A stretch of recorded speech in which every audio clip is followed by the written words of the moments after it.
اور یہ امن کی طرف جانے کے لیے درست سمت میں جا رہے ہیں یہ سارے اقدامات. اور اس میں پاکستان کا کردار بھی بہت اچھا ہے, اور میں سمجھتا ہوں کہ امریکہ نے بھی عقل مندی کا مظاہرہ کیا ہے کہ ہم یہ جو عسکری حل ڈھونڈ رہے ہیں افغانستان میں وہ نہیں ملے گا, بجائے اس کے ہم آئیں اپنے مفادات کی طرف, یہ نیگوشیشنز کی طرف. تو وہ اس حد تک تو ٹھیک ہے. افغان حکومت جو تھی اس نے شروع میں اس پہ تھوڑی سی پسو پیش کیا, لیکن وہ بھی اب آنے لگ گئے ہیں, تو سلسلہ چل پڑا ہے. لیکن میں سمجھتا ہوں کہ جی 4 عنصر ایسے ہیں ابھی جو اس پروسیس کو کسی بھی وقت خراب کر سکتے ہیں, اور یہ 4 عناصر پہ توجہ دینی ہوگی. پہلی بات تو یہ ہے کہ یہ انٹرم کانسٹیٹیوشن, جو انٹرم گورنمنٹ ہوگی وہ کیسی گورنمنٹ ہوگی, کیونکہ ایک بڑا نظریاتی فرق ہے طالبان میں اور وہ جو ناردرن الائنس جسے کہتے تھے پہلے, تاجک ہیں اور دوسرے تیسرے. تو ایک انٹرم گورنمنٹ بنانا آسان نہیں ہے. کانسٹیٹیوشن جو افغانستان کا دستور انہوں نے پچھلی 2 حکومتوں میں تھا, وہ کیا افغان طالبان قبول کر لیں گے, وہ کہ نہیں قبول کریں گے. انہوں نے تھوڑی فلیکسیبلٹی تو دکھائی ہے, لیکن میرے خیال میں ابھی قبل از وقت ہے کہ ہم یہ کہہ سکیں کہ یہ جو ہے انٹرم گورنمنٹ کی شکل کیا ہوگی.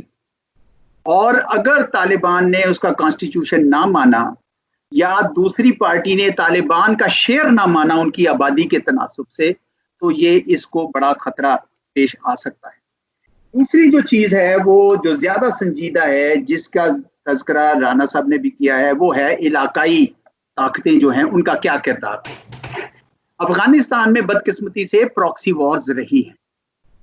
آپ کے علم میں ہے کہ وہاں پہ اگر میں پاکستان کے حوالے سے کہوں تو ہندوستان نے باقاعدہ وہاں پہ بیٹھ کے پاکستان میں عدم استحکام کے لیے کام کیا ہے, اور بلکہ افغانستان کی جو انٹیلیجنس ایجنسی ہے NDS, اس کے اندر را کو داخل کر کے انہوں نے مل کر یہ کام کیا. اور اس وجہ سے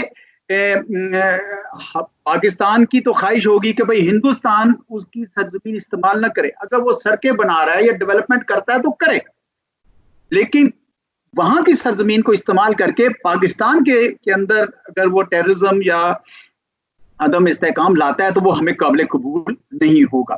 اسی طریقے سے ایران بھی یہی چاہے گا کہ افغانستان کی سرزمین اس کے خلاف استعمال نہ ہو. روس بھی چاہے گا, سینٹرل ایشین ریپبلکس بھی چاہیں گی, شاید چین بھی چاہے گا. سارے یہ چاہیں گے کہ افغانستان کو پھر پراکسی فری ہوگا, پھر کوئی افغانستان کی سوائل یوز نہیں کرے گا. Everybody must give a regional consensus, sign on a regional consensus that we will not use Afghan soil to destabilize other countries.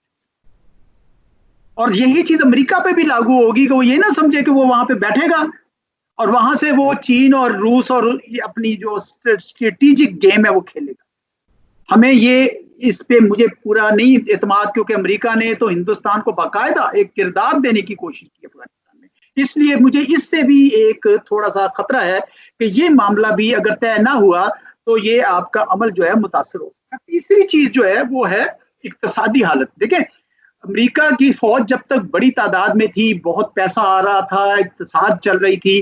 اب جیسے جیسے وہ جا رہے ہیں وہ پیسے کھینچ رہے ہیں اپنے. ایک تو وہاں پہ جو اقتصاد میں پیسہ ان کا پڑتا تھا وہ بھی جا رہا ہے, اور دوسرا انہوں نے آپ نے چند ہفتے پہلے دیکھا ہوگا کہ 1 بلین لے لیا, اور اس طرح کے وہ سلسلے شروع ہو گئے. تو یہ پوری انٹرنیشنل کمیونٹی کو, بین الاقوامی برادری کو مل کر ایک بار پھر سے بون کنسنسس کرنا ہوگا. ایک بار پھر سے یہ کہنا ہوگا کہ بھائی یہ نئی ریاست جو بنے گی یہ کیسے چلے گی.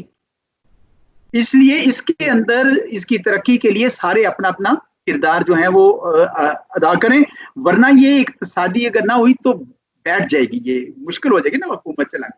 چوتھی چیز جو ہے وہ بھی میرے نزدیک اہم ہے کہ افغانستان میں چونکہ ان گورنڈ اسپیسز بہت بڑھ گئی ہیں, اس لیے وہاں پہ ایک ریسرجنس ہو رہی ہے ٹیررزم کی. دہشت گرد دنیا سے دوبارہ آ کے وہاں پہ جگہ پکڑ رہے ہیں, اور پچھلے چند سالوں میں انہوں نے کافی جگہ لی ہوئی ہے. اور آپ نے بھی سنا ہی ہوگا کہ طالبان نے حال ہی میں آئیسس سے لڑائی بھی کی ہے, القاعدہ سے بھی لڑائی ہو رہی ہے.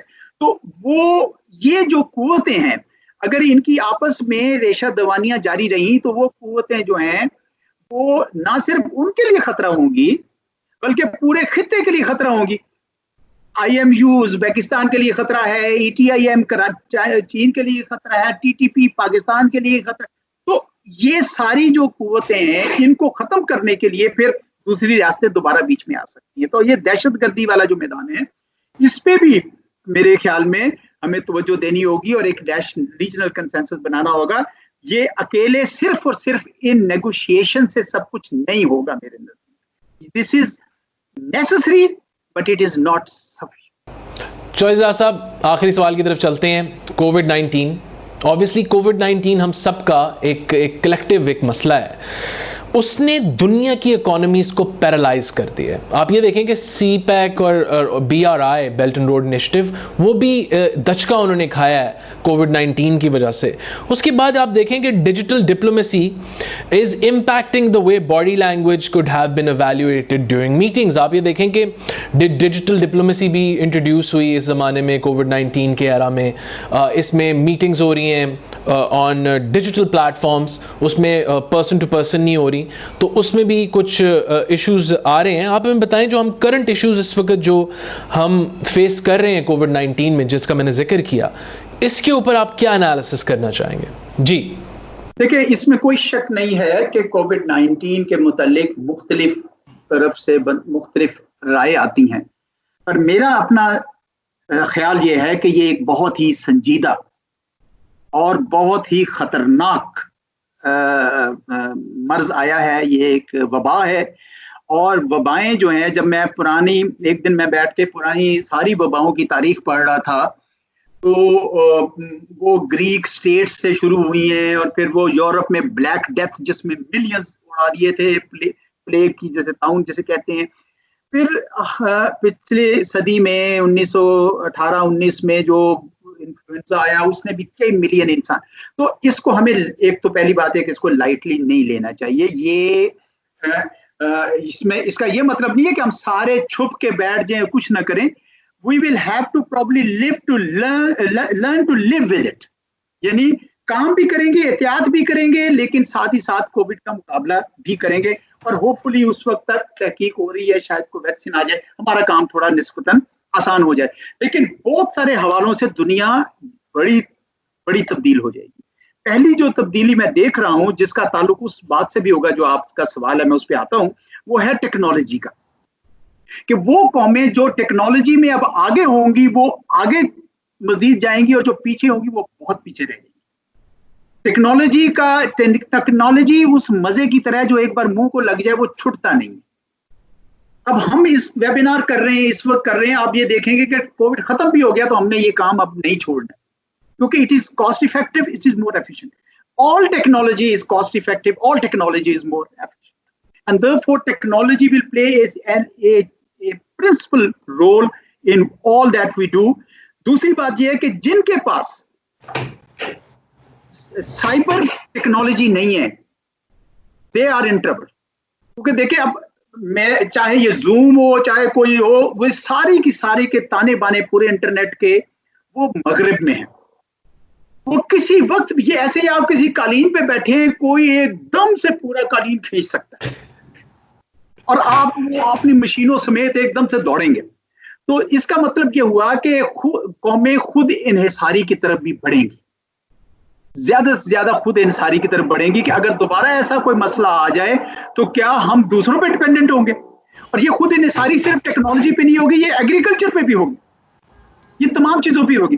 اور تیسری چیز یہ ہے کہ اس کے بعد آپ یہ دیکھیں گے کہ وہ جو علاقائی تعاون بڑھے گا اور بین الاقوامی تعاون جو ہے اس میں تھوڑی کمی آئے گی. اور یہ یونائٹڈ نیشن, WHO, یہ سارے کے سارے ملٹی لیٹرل آرگنائزیشن جو ہیں ان کی ریلیونس کم ہوتی جائے گی, اور لوگ یہ چاہیں گے کہ ہم ایک دوسرے کے قریب جڑ کے, کیونکہ اگر پاکستان میں ٹڈل آئے گا تو جو ہمسائے ہیں ان کو بھی افیکٹ کرے گا, اگر یہاں پہ جو مسائل آئیں گے وہ دوسری جگہ بھی افیکٹ ہو, اس لیے وہ علاقائی تعاون بڑھے گا. تو اس حوالے سے پاکستان اور چین کے درمیان جو سی پیک ہے اور چین اور یوریشین لینڈ ماس میں جو BRI ہے اس کا مستقبل بڑھے گا, یہ اور زیادہ مضبوط ہوگا. آپ دیکھیے گا یہ اس کے اوپر اس کا اثر, بلکہ یہ ایک بہت ٹیمپریری فیز آئی ہے, لیکن آپ یہ دیکھیں گے کووڈ کے بعد اس میں ایک بہت زیادہ تبدیلی آئے گی, بہت زیادہ تیزی آئے گی, کیونکہ قوموں کو پتہ چل جائے گا کہ علاقے میں ایک دوسرے سے جڑ کے رہیں گے تو فائدہ ہوگا. چونکہ اور چین اور پاکستان نے ثابت کیا ہے کہ کیسے مثالی دوست آپس میں رہتے ہیں.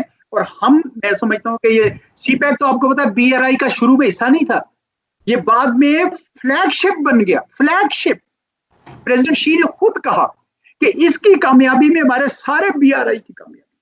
تو چنانچہ میں تو یہ دیکھ رہا ہوں کہ انشاءاللہ اس کے بعد آپ دیکھیں گے اللہ کرے ہم جلد از جلد قابو پا لیں. مجھے نہیں پتا اس پہ کتنی دیر لگتی ہے, 2 مہینے لگتے ہیں, 4 مہینے لگتے ہیں, لیکن جب بھی یہ ہو جائے گا you will mark my words there will be a resurgence and a surge of CPEC activities and also BRI. That's my prediction. Azhar Javed صاحب آپ کچھ کامنٹ کریں تاکہ ہم اس کے بعد پھر ریپ اپ کریں شو کو. جی میں سمجھتا ہوں کہ بہت ہی اچھے جو پوائنٹس اٹھائے ہیں چودھری صاحب نے, ایکسیلنٹ. اس میں جو بات سائبر کی بات ہوئی ہے اور سیلف ریلائنس کی جو بات ہے ٹیکنالوجی میں, وہ بہت سارے شعبوں میں تو پاکستان کو دوبارہ شروع کرنے پڑیں گی چیزیں, کیونکہ یہ بہت ہمت کی بات ہوتی ہے کہ آپ اپنی ٹیکنالوجی ڈیولپ کریں, اس سے آپ پروٹیکشن بھی کریں گے, سائبر جو تھریٹس ہیں اس سے بھی بچیں گے, قالین بھی کوئی نہیں کھینچے گا آپ کے پاؤں کے نیچے سے, آپ زمین پہ بھی رہیں گے, لیکن ایٹ دا سیم ٹائم آپ کی جو انوویشن جو مائنڈز ہیں آپ کے وہ بھی باہر نہیں جائیں گے.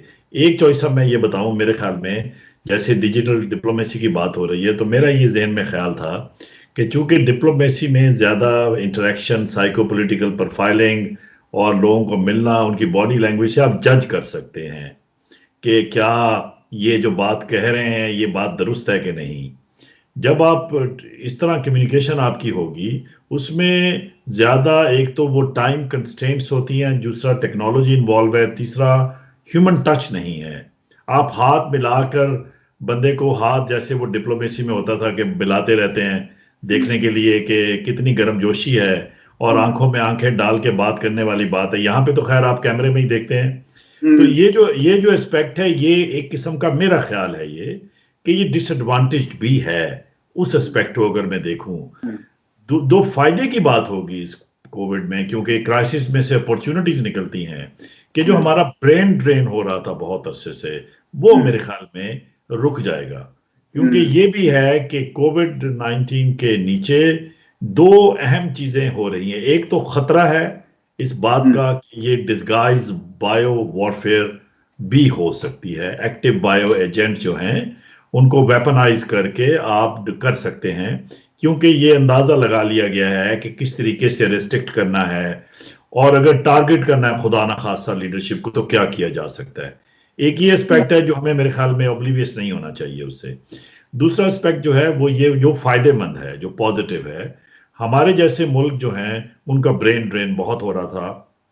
ایک تو پری ٹیکسٹ تھا کہ اپورچونٹیز نہیں ہے, دوسرا یہ بھی تھا کہ ایک اٹریکشن بھی ہے ویسٹ میں کہ بڑی کمفرٹیبل لائف ہے, پڑھائی وہاں پہ اور ہے, اور آپ یہاں سے جاتے ہیں زندگی اچھی ہو جاتی ہے, پرچیزنگ پاور بڑھ جاتی ہے, پیسہ کما لیتے ہیں. میرے خیال میں کووڈ 19 کی وجہ سے, پوسٹ کووڈ 19 میں جو یہ وزٹ ہیں یا جو یہ ریفیوجیز والا ہے یا جو امیگرینٹس والا ہے, یہ کافی سلو ڈاؤن ہو جائے گا. یہ بھی ایک فائدے مند, اگر ہم اس کو ریورس اپروچ کے ذریعے دیکھیے تو یہ پاکستان کے لیے اور پاکستان جیسے ممالک کے لیے فائدے مند ہو سکتا ہے.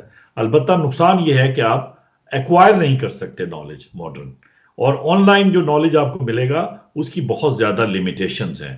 آپ وزٹ نہیں کر سکتے فزیکلی جا کے لیبس میں یا ان جگہوں پہ, آپ انسٹیٹیوشن میں لوگوں کو مل نہیں سکتے.